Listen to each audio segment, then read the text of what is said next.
Je remercie déjà toute l'équipe et les organisateurs et organisatrices qui ont tenu à tenir ce symposium malgré la conjoncture exceptionnelle que nous vivons à l'échelon planétaire, ce qui n'a pas empêché qu'on se retrouve un peu partout à travers le monde de manière virtuelle, en espérant qu'on pourra avoir une édition 3, une édition 4, mais avec un contact direct.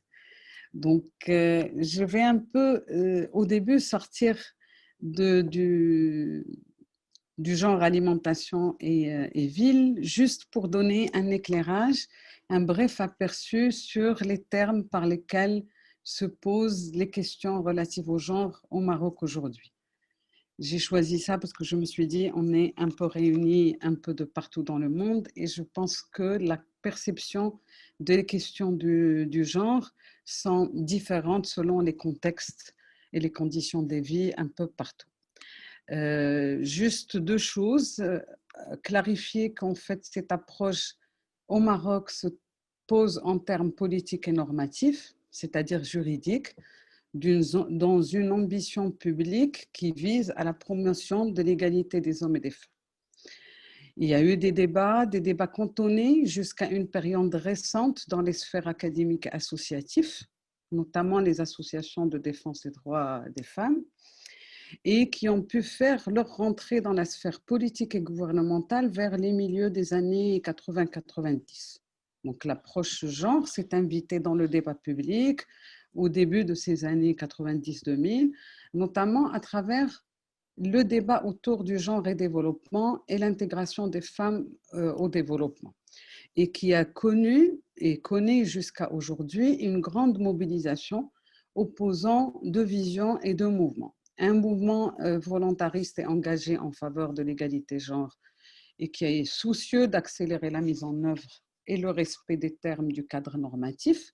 Dans ce cadre, je rappelle qu'il y a eu un changement de la Constitution en 2011 et qui a en fait validé et entériné la question de l'égalité homme-femme, et un mouvement conservateur, traditionnaliste, qui prône une approche essentialiste du féminin et du masculin et qui appelle, au nom de la différence naturelle, à défendre la complémentarité des rôles féminins et masculins. Donc ces tiraillements qui traversent la société marocaine expriment des mutations de la société, particulièrement urbaine, et en matière de reconfiguration des rapports de genre. Donc, c'est pour cela que, sans transition, je vais poser la question sur la question genre alimentation dans l'urbain, objet de notre symposium. Qu'en est-il aujourd'hui? Donc, les collègues tout à l'heure d'Australie, Malaisie, parlaient en fait de la quotidiennité ou pas de la cuisine. Donc, je tiens juste à donner une idée pour dire au Maroc, on mange partout un peu, tous les jours, à la maison. En ville, les choses commencent à changer parce que l'observation des pratiques alimentaires en ville montre qu'ils sont en fait le terrain d'expression des tiraillements et des changements en cours, notamment dans les rapports hommes-femmes. Le milieu urbain est un miroir de ces mutations et il constitue un lieu privilégié des transformations et de diffusion de nouveaux modèles de vie et d'organisation sociale autour des activités quotidiennes, dont celles particulièrement relatives à l'alimentation, à la nourriture. La ville de Casablanca, où je mène depuis quelques années mes recherches, est une grande métropole économique caractérisée par une mixité, une diversité sociale et qui favorise un brassage et une hétérogénéité alimentaire et culinaire. Cette ville constitue de ce fait un laboratoire social pour l'observation du quotidien, des usages, des pratiques et des normes de la société dans son ensemble. Alors, l'évolution des pratiques alimentaires urbaines tend à renseigner sur les changements en cours dans la société. Je le rappelle, je l'ai déjà dit au début, mais c'est pour dire qu'en quelques décennies, ces évolutions ont été marquantes. Je pense à l'urbanité, à la mixité, à la nucléarisation des familles, à la scolarisation des petites filles à la baisse des nombres d'enfants dans la famille et à la salarisation ou l'accès au travail rémunéré et aux responsabilités diverses politiques et publiques qu'assument les hommes et les femmes aujourd'hui. De ce fait, les arbitrages et les tensions qui entourent l'alimentation en ville seraient à mettre en relation avec ces évolutions significatives qui touchent les rôles et les statuts de genre. En fait, de nouvelles configurations tendent à réajuster les attributs stéréotypés des rôles de genre et prélude d'un réajustement et d'une renégociation de la place des hommes et des femmes dans la société marocaine contemporaine et urbaine.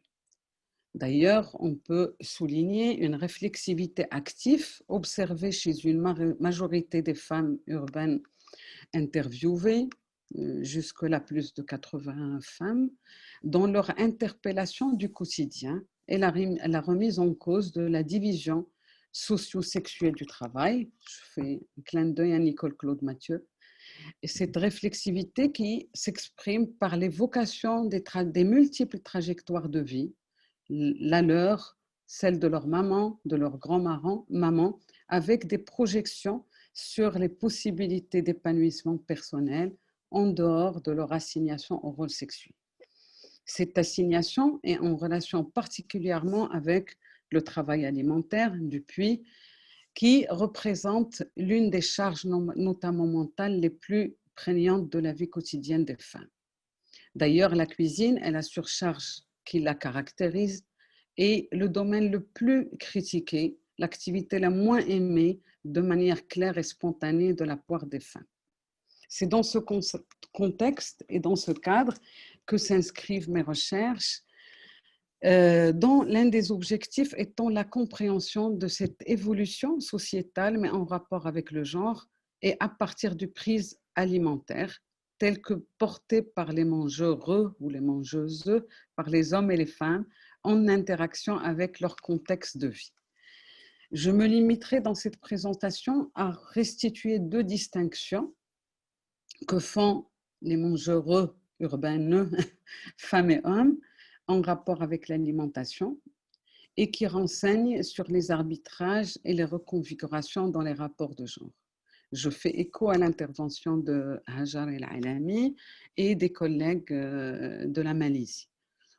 Dans les propos recueillis des femmes, on distingue, et des hommes, clairement deux volets. Un en relation avec l'alimentation, dans ses dimensions nourricières liées à l'acte nécessaire de manger, à satiété, pour une classe notamment moyenne à pauvre, et celle nutritive, renvoyant à la nature de ce qui est mangé. Cette distinction a deux déclinaisons de deux registres. Alimentation, qui est makla, et dans une dimension plaisir, et alimentation santé, donc mziana, qui est bonne pour le corps et pour la préservation de son équilibre alimentaire. Et une autre distinction qui est une alimentation du dehors et du dedans. Dar zanqa, la maison et le dehors. Que nous disent ces deux distinctions sur l'alimentation en ville de point de vue genre? Je dirais au début que c'est entre les deux, il n'y a pas d'opposition, il y a un entre-deux qui est bien négocié au vu des contraintes quotidiennes dans la ville, au vu de l'évolution aussi des rapports de genre. Qu'il s'agisse d'alimentation ou de nutrition, les valeurs véhiculées et relevées par les discours des femmes sont articulées autour, et des hommes, sont articulées autour du bien-être et du plaisir, notamment individuel. Les périmètres ou les champs de la santé et du plaisir seraient deux registres différents et appréhendés de manière distincte. La santé serait associée à la prévention, au devoir santé et à l'injonction de manger sain qui imputait souvent aux femmes. Le deuxième serait de l'ordre du plaisir, de la satisfaction gustative, sensorielle, de manger ensemble et d'absence de limites de restrictions nutritionnelles. Donc, il s'agirait de ces deux champs qui renvoient d'une part au plaisir de manger, lâcher prise, jouissance, et d'autre part à la santé, saha, qui est au maintien de l'équilibre du corps. Hajar nous a donné l'exemple des injonctions différenciées où les femmes, à travers Tardiya, la nutrition, cherchent soit à avoir du poids ou à perdre du poids, et les hommes sont dans une tendance qui est plus différente et de lâcher prise. Cette association santé-équilibre alimentaire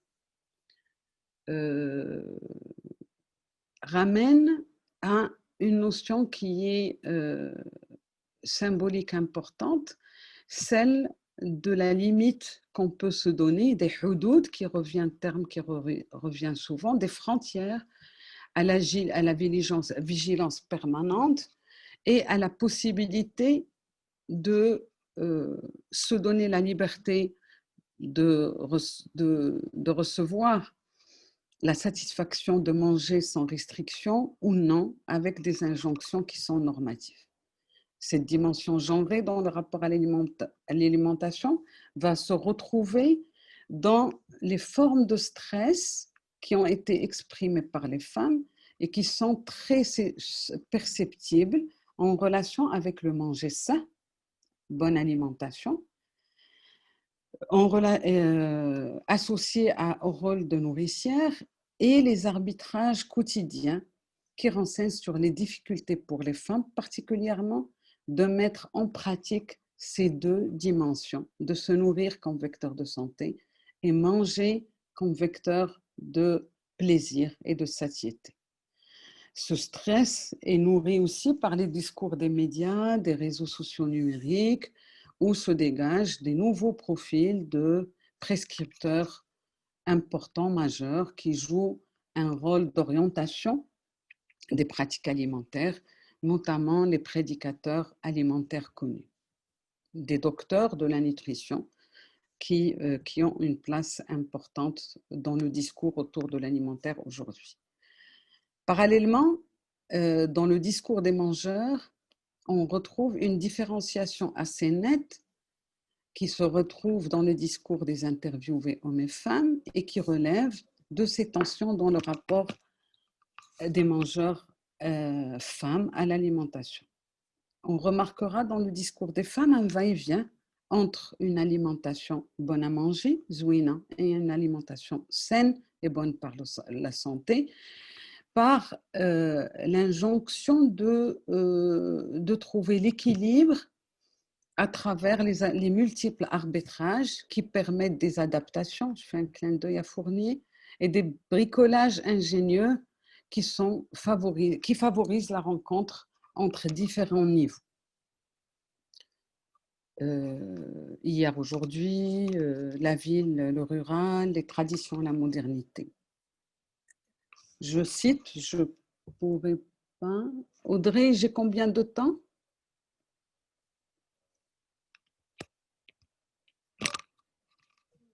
Effectivement, à peu près 5-10 minutes. D'accord, d'accord. En fait, l'illustration de cette recherche d'équilibre par les femmes entre une alimentation santé et une alimentation plaisir renvoie à des injonctions sociales et de santé qui confirment le croisement entre les logiques individuelles et des logiques collectives. Et on voit émerger chez les femmes un souci de prendre soin de soi, de son poids, de faire du sport, de ne pas grossir et bien sûr d'être aussi toujours et rester redevable et comptable de l'alimentation de la famille. La deux déclinaisons, et je passerai assez rapidement, concernent le manger dehors et le manger dedans. Parce qu'en ville, à Casablanca, manger dehors fait désormais partie des habitudes de consommation urbaine. L'alimentation de la rue, Makla Zanqa, et Zanqa a une dimension un peu genrée et péjoratif, parce que manger dehors était stigmatisé par le passé, mais aujourd'hui, cette alimentation du dehors fait désormais partie des pratiques de consommation des mangereux et fait partie du paysage urbain. Mais malgré ce développement de l'alimentation en dehors de la maison, l'alimentation et la cuisine domestique et familiale, makla diaddal, reste valorisée.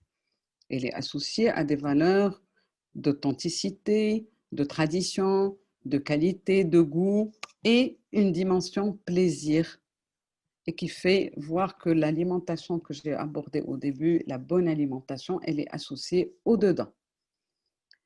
Elle s'avère être un vecteur d'ancrage du rôle sexué assigné à la femme et dans une dimension de confiance que prodigue le fait maison, qui est lié à la maîtrise du mode de préparation et à la qualité saine de l'alimentation. J'ai bien ouvert la parenthèse tout à l'heure pour dire que la cuisine est une activité quotidienne, les repas partagés au moins un dans la journée, sinon deux, petit déjeuner et le dîner ou le goûter, sont une activité qui réunit la famille et cette ouverture sur l'alimentation du dehors, elle intervient à des moments comme les fins de semaine ou les vacances. Et donc le quotidien, c'est la cuisine assurée par les femmes.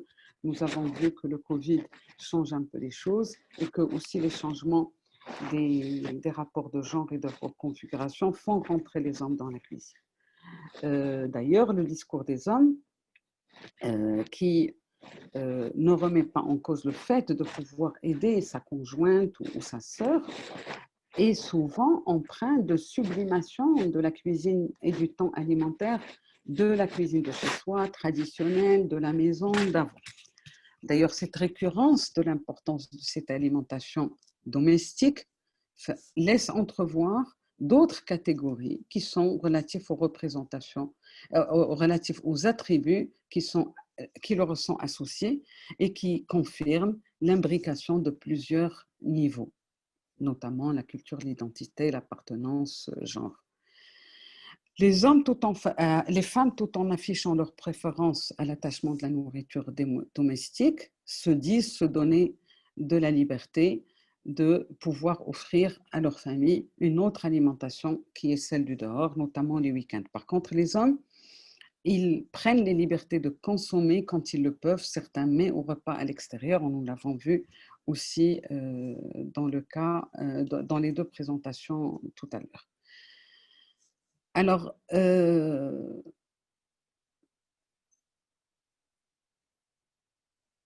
nous voyons aussi que parmi les changements observés, il y a l'acceptation et l'ouverture de nouvelles pratiques culinaires par la consommation à l'extérieur, mais en même temps, il y a d'autres pratiques adoptées par les cuisinières qui sont l'externalisation, la sous-traitance de certaines préparations culinaires, la délégation au personnel de famille et surtout à certaines préparations culinaires qui exigent effort et temps. Et en premier, le pain et le pétrissage du pain qui va être délégué, acheté chez d'autres membres de la famille ou carrément dans des pâtisseries et qui s'inscrit dans une nouvelle dynamique et une évolution significative des pratiques alimentaires et culinaire. En ville, certains plats maison s'invitent aussi dans les deux espaces, dehors et dedans. Et on va retrouver aussi qu'il y a des pratiques qui font qu'on peut manger dehors comme à la maison, où on va aller en fin de semaine manger des grillades de viande, des fritures de poisson, des tagines beldi, mijotées sur le feu et le brasero, et de manger à la maison comme dehors. On va retrouver les panini, les pizzas, les sandwichs. La création de ces espaces intermédiaires, un entre-deux, allège significativement la charge mentale des femmes et de la tâche de la cuisine en offrant des moments de repos, de loisirs partagés entre les femmes et les hommes et entre les différents membres de la famille, tout en s'adaptant aux injonctions normatives et quotidiennes et en y apportant des réajustements de rôles et attributs du genre. Ces adaptations sont indicatrices de changements des représentations qui orientent les choix et les pratiques alimentaires individuelles, mais aussi collectif. Enfin, l'exploration des représentations, quelques représentations que j'ai eu le temps de partager avec vous et qui sous-tendent ces différentes distinctions, seraient à mettre en lien avec les rapports de pouvoir et du genre au regard de la vie urbaine comme laboratoire clé d'évolution de la société dans son ensemble. Donc, je vous remercie pour votre écoute et je m'excuse de ne pas avoir préparé un PowerPoint qui peut accompagner la voix et rendre moins autonome l'écoute.